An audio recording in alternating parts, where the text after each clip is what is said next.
আল্লাহু আকবার। শেষ হাদিস হযরত আবু রাফি রাদিয়াল্লাহু তাআলা থেকে বর্ণিত। হযরত হুযাফা বিন ইয়ামান রাদিয়াল্লাহু তাআলা, তিনি আমার নবীর রাজ সামনে আনাওয়ালা ছিলেন। আমার নবীর মনের কথাগুলি হযরত হুযাফাকে আমার নবী বলতেন। সুবহানাল্লাহ। মারিফতের কথা, হাকিকতের কথা। সবার কাছে সব কথা বলা যায় না। বিশ্বাস করে কথা বলবেন, ধোকা দিয়ে বোকা বানাবে। ওই কথাটা রেখে দিবে, জায়গা মতো গিয়ে ঠিকই আপনাকে ধরা দিবে, আপনার ক্ষতি করার চেষ্টা করবে। বন্ধু বান্ধব থেকে শুরু করে এভরিওয়ান, ইচ আদার, জিজ্ঞেস করুন, আস্ক হিম, আস্ক হার, কতটুকু ভালোবাসো? অনেক ভালোবাসি। সত্যি? হ্যাঁ। জীবন দিতে পারবো? হ্যাঁ। ঠিক আছে, জীবন দিতে হবে না, আমি যেদিন মারা যাবো আমার সাথে 1 মিনিট হলো কবরে থাইকো। তখন বলবে তো এটা আই ক্যান ডু দিস। মা বাবা, আত্মীয় স্বজন, স্বামী স্ত্রী সন্তান, কেউ না, নো ওয়ান। ওই একা আসছেন, একাই যেতে হবে। ওই তো মালিকের দয়া, উলঙ্গ আসছিলেন, তারপর 3খানা কাপড়ের ব্যবস্থা করেছে। আজব এই কাফনের কাপড়। কালোকে ঘৃণা করবেন না, কালো কাবার রং। সাদাকে দেখে খুশি হয়েন না, সাদা কাফনের রঙও আছে। তো হুযাফা বিন ইয়ামানি রাদিয়াল্লাহু তাআলা এর কথা বলছি, যিনি আমার নবীর মনের কথাগুলি, হুকুকগুলি, হাকিকতের কথা, মারিফতের কথা হযরত হুযাফাকে বলতেন। এমনকি এমনও এসেছে হাদিসের মধ্যে, হযরত হুযাফা যদি কারো জানাজা অ্যাটেন্ড করতেন, সাহাবারা দৌড়ায় যেতেন, বলতেন যে নিশ্চয়ই আল্লাহর হাবিব মনে বলেছে যে সে জান্নাতি। সুবহানাল্লাহ। হযরত হুযাফা যেদিক দিয়ে যাইতেন, কারো কাছ থেকে যদি খাবার খরিদ করতেন, বাজার থেকে কিছু কিনতেন, বলতো হুযাফা ওই দোকানে গিয়েছে, তখন বলতো ও তাহলে তো লোকটা মনে হয় সাচ্চা। সুবহানাল্লাহ। আমার কথা বুঝতেছেন? মানে আমার নবী এত ভালোবাসতেন হযরত হুযাফাকে, তেনাকে মারিফতের খবরগুলি দিতেন, খবর সমস্ত কিছু তিনি রাখতেন। আল্লাহু আকবার। একদিন আসলো যখন হুযাফা বিন ইয়ামানি রাদিয়াল্লাহু তাআলা রাতে ঘুমাচ্ছেন, দস্তক হলো, দরজায় নক নক হলো। চিকেন গুলো এত রাতে কি? গেলেন, বের হলেন, দরজা খুলে দেখেন আমিরুল মুমিনিন হযরত ওমর ইবনুল খাত্তাব দাঁড়িয়ে আছে। চোখের মধ্যে একটু পানি টলমল হলো। হুজুর, আপনি নিজে এসেছেন কেন? আমাকে তলব দিতেন, আমি যেতাম। না হুযাফা, ওখানে আমির মুমিনিন হিসাবে থাকি, হুকুম দিলে যেতে হবে। এখন এখানে মীর হিসাবে, দোস্ত হিসাবে এসেছি। তুই যে নবী সাহাবা, আমিও তো সেই নবী সাহাবা। সাহাবা সাহাবা তো বন্ধু, বন্ধু হিসাবে এসেছি।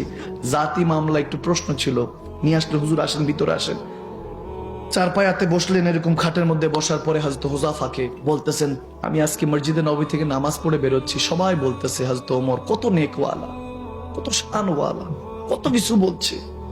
আমার চোখ দিয়ে পানি পড়ছে, আমি ইস্তেগফার পড়ছি, কারণ নবীজি শিখিয়েছেন কেউ প্রশংসা করলে আস্তাগফিরুল্লাহ আল্লাহুম্মা গফিরলি পড়বা। সুবহানাল্লাহ। ভিতর ভিতর ইস্তেগফার, আস্তাগফিরুল্লাহ আস্তাগফিরুল্লাহ, আল্লাহ অহংকার থেকে হেফাজত। দাড়ি পেকে গিয়েছে হুযাফা, শরীর আগের মতো আর চলে না। বুঝতে পেরেছি হিসাব দেওয়ার সময় হয়েছে।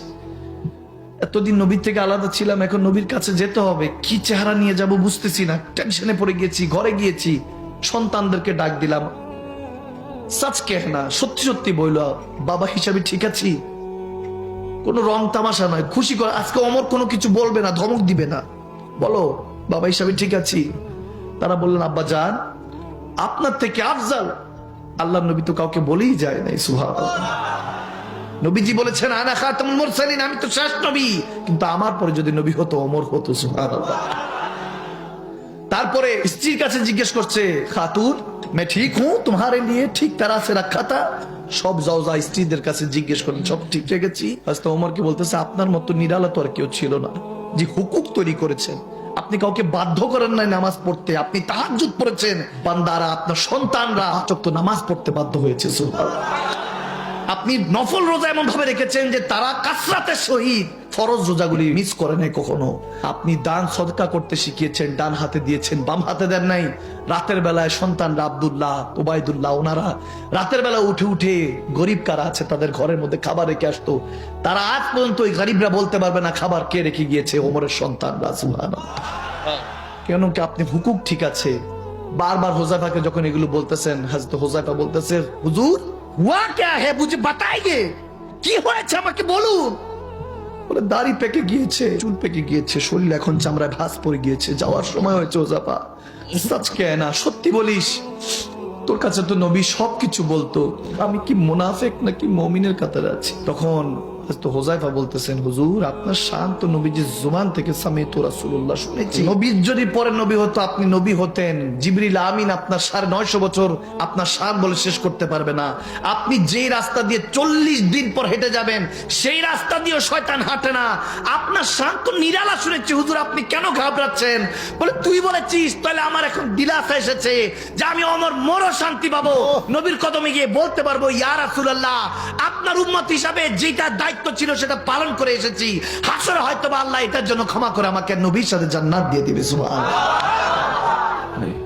कुछ कर दे किरदेगार मेरी आंखों में कि हमेशा नक्श रहे रूए यार आंखों में। उन्हें ना देखा तो किस काम की ये आंखें हैं कि देखने की सारी बाहर आंखों में। सुभान अल्लाह। হযরত ওমর ওদিন কান্না করেছেন। আজ ওমর নাই বিধায় তোমরা নবীর শানে বেয়াদবি করার সুযোগ পাচ্ছ। যদি হযরত ওমর বেঁচে থাকতো, জেসেম থাকতো, জেসেমের মধ্যে একটাও কল্লা থাকতো না। ঠিক না?